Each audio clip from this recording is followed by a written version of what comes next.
જય શ્રી કૃષ્ણ, જય સ્વામિનારાયણ। સવાર પડી ગઈ છે, અહીંયા અમારે બ્રેકફાસ્ટ ટેબલ રેડી થઈ ગયું છે। આજે છે ફરાળ અને અહીંયા મારો દીકરો જય શ્રી કૃષ્ણ બેટા। જય શ્રી કૃષ્ણ। આજે તો બાય આવી ગયા છે, દેવામય છે, બધા જ છે, ખાલી ડેડી નહીં, દાદા અને બધા દાદાના જે શાવર લેવાનું બાકી છે, બાકી અમે બધા રેડી થઈ ગયા છીએ। બે જવા નાસ્તો કરવા ચાલ। કાલે ટેસ્કોમાંથી લાય ને ચિપ્સ, હે ને? આજે એ નહીં ખાતો કે તો કેમ ફ્રાય કરું? એ તો પછી ખાજે ને તું।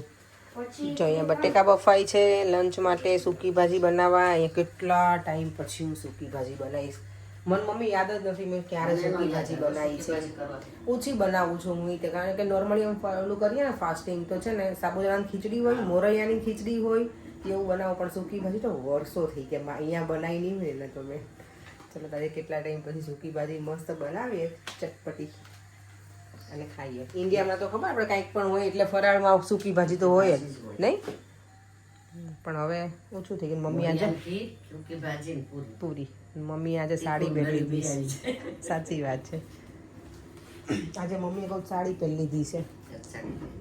ડ્રેસ તો મારા ભૂકા નાની માતા કુર્તા ને એટલે મને ડ્રેસ ઓછા ગમે। તો એમાં શું ડ્રેસ પહેરી લેવાના, અહીંયા તો ક્યાં, અને આમે તમારે હાંચવાય નહીં, ખબર ચાલવામાં ને એમાં એવું પેલું ન થાય। અને આ દીકરો મારો જો રેડી થઈશ વાળો છે। આજે અમે જો વહેલા ફ્રી થઈ ગયા 8:15 અને બધા પાછા બેસી ગયા છે, ગોઠવાઈ જઈએ સોફા ઉપર। બીજું ક્લિનિંગ પડ્યું છે, ખોટું બધું પતી ગયું।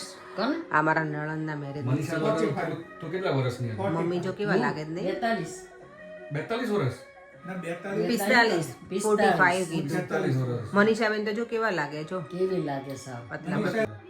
આ જો કેવા લાગે બંને ભાઈઓ, પર્યાંક અને અમારા ભાઈ મનીષાબેન, ત્રણેય ભાઈ બહેન છે। મનીષાબેનના મેરેજની સીડી જોઈએ જ બધા।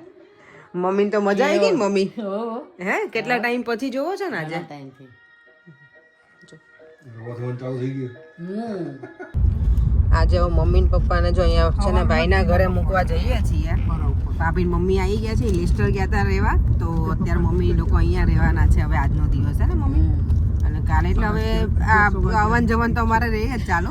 મમ્મી ક્યારેક અહીંયા હોય, ક્યારેક ત્યાં। આજે અમને ઘરે ખાલી લાગશે સાવ, ઘરે કોઈ નહીં લાગે હો, પરે ખાલી લાગે ઘર સાવ। આજે તો શું કઈ વેધર છે એટલું મસ્ત છે ને, બીચ ઉપર જવા એટલું સરસ નથી, પણ અહીંયા ફરાય ને એવું છે નોર્મલ ક્લોથ્સમાં, જેકેટ ને એની જરૂર નથી, એટલે અહીંયા તો અમને તો જેકેટની જરૂર ના પડે એટલે મજા જ પડી જાય, કારણ કે બધું ઊંચો જેકેટ લઈને તો આવીશું સાથે, પણ અત્યારે નથી જરૂર એમ। સવારમાં તો બહુ ઠંડી લાગતી હતી, મમ્મી પપ્પાને અમે બહાર નીકળ્યા ને બધા તો એમ જ કહેતા કે કેટલી ઠંડી છે આજે, તો બહુ ઠંડી લાગે છે એમ। સવારમાં તો સારી એવી ઠંડી હતી, અત્યારે નથી। આજે તડકો છે ને એટલે પવન છે, પણ તડકાના લીધે આપણને ઠંડુ ના લાગે। થોડી વાર બહાર બેસી લઈએ, વિટામિન ડી લઈ લઈએ, અને વિટામિન ડીની છે ને એક્સ્ટ્રા ટેબ્લેટ ના લેવી પડે। બસ પણ તો અત્યારે ડાયવર્ઝનમાં છે, ક્યાંથી ક્યાં લઈ જશે ખબર નથી, મોટર રોડ પરથી। કેટલો મસ્ત દિવસ રહ્યો ને આજે। ઘરે આવી ગઈ છું ને આજે જો ઘરે આવીને તો આખું રૂમ ખાલી છે। મમ્મી પપ્પા ત્યાં ગયા છે ને ભાઈના ઘરે, તો ખાલી આજે 1 વીક થઈ ગયું એ લોકોને। નથી ખોલતું, લાવ ખોલી આપું કરો એ છે ને, ઘણી વખત એવું થાય છે સ્ટોક થઈ જાય ને ત્યારે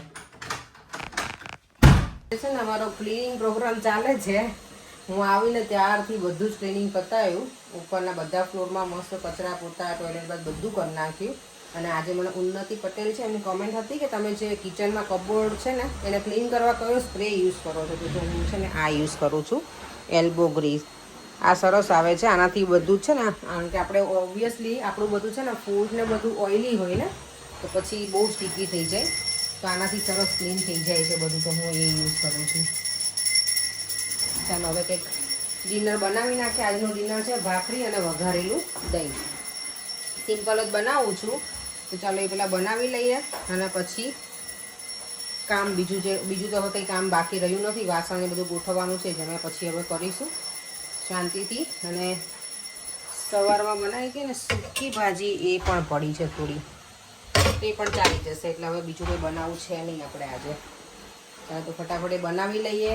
આવતીકાલે અમારે પાછું બહાર જવાનું છે, તો કાલે મારે સલૂન નથી જવાનું, સન્ડે રજા છે, તો 2 વીકથી તો મને ઝટપટ લાગેલો છે એવું લાગે।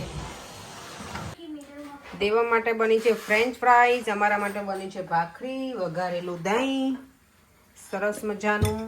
અને અહીંયા પર બેસી ગયા છે. 9 વાગી ગયા.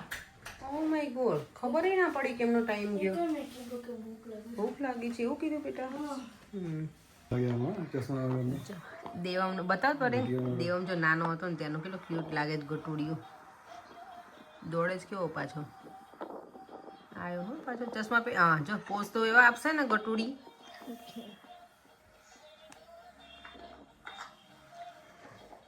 ચલો આજે પાછા અમે ગોઠવાઈ ગયા છે. આજે અમે 3 જ જણ છીએ. જમીને કેવું ક્યુટ લાગે. લાવો તો લાવ બેટા મને આપતો. દેવમ જો ઠંડો ફોન લાગે ઠંડો ક્યાં લાગે એ લાવ મને આપને બેટા. દેવ દેવમ નાનો હતો ને ત્યારે અમે નોર્થોલ્ડ ગયા હતા ને એનું સાથે હિલ્સ જે કહે છે ને અહીંયા એનું. કેમ ગયો દેવમ?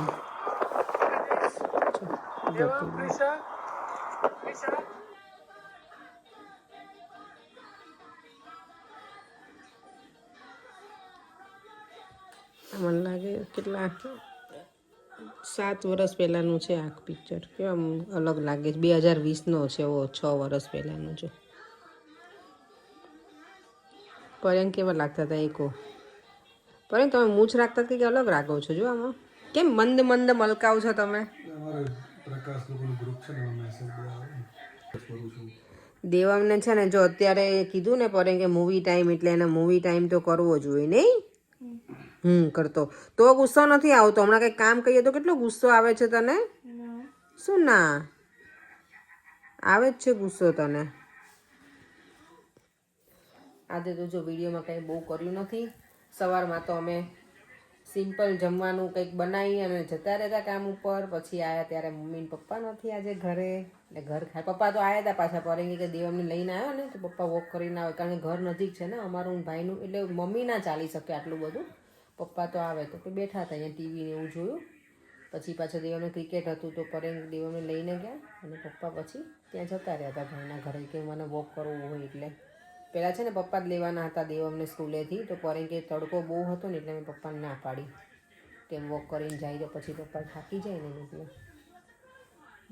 ચલો અમારે તો જો ભાઈને આવા કાર્ટૂનિયા જોવે એટલે નાના 2 વર્ષના છોકરાઓ જોતા હોય ને એવા. આ શું જોવે તું બેટા? દેવમ હા SpongeBob. બોલો આવું કોણ જોવે બેટા? હવે તું આટલો મોટો છોકરો. આજે તો જો અમારું ક્લિનિંગ છે ને બધું પતી ગયું છે ને. કાલે બહુ શાંતિથી સવારમાં તૈયાર થઈ અને જઈશું. અને આજના વિડીયોમાં બહુ બધાની કોમેન્ટ છે કે તમારા સાસુ બહુ સરસ નેચરના છે. હા મમ્મીનો સ્વભાવ સારો છે. સાસુ જેવું ના લાગે એટલે હું ઘણી વખત પરેંગને કહું કે પરેંગને થોડું ક્યારેક ક્યારેક છે ને કંઈક ઓલું કે આમ નહીં તેમ નહીં આવું બરાબર નથી ને એમ. એટલે હું મમ્મીને કહેતી મેં તું મમ્મી તમે ક્યારેય ટકટક નહીં કર્યું પણ તમારો છોકરો ટકટક કરે છે. સાસુની કમી એ પૂરી કરે એમ કહું મમ્મી અહીંયા આવે ને ત્યારે. તો હમણાં 2 દિવસ પહેલાં જો મમ્મીને એમ જ કહેતી હતી. એના સાસુ ક્યારેય કશું જ ના બોલે. મમ્મી એકદમ શાંત સ્વભાવના છે એટલે મજા આવે. અને હવે આમ પણ એમની એજ ને બધું થઈ ગયું છે એટલે કેવું કે ઓબ્વિયસલી આપણે એમની જોડે પછી એ રીતે જ રહેવું પડે.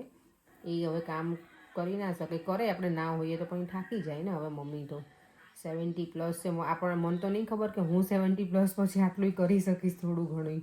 એટલે મમ્મી તો હજી કરે છે એમ તો થોડું ઘણું કામકાજ.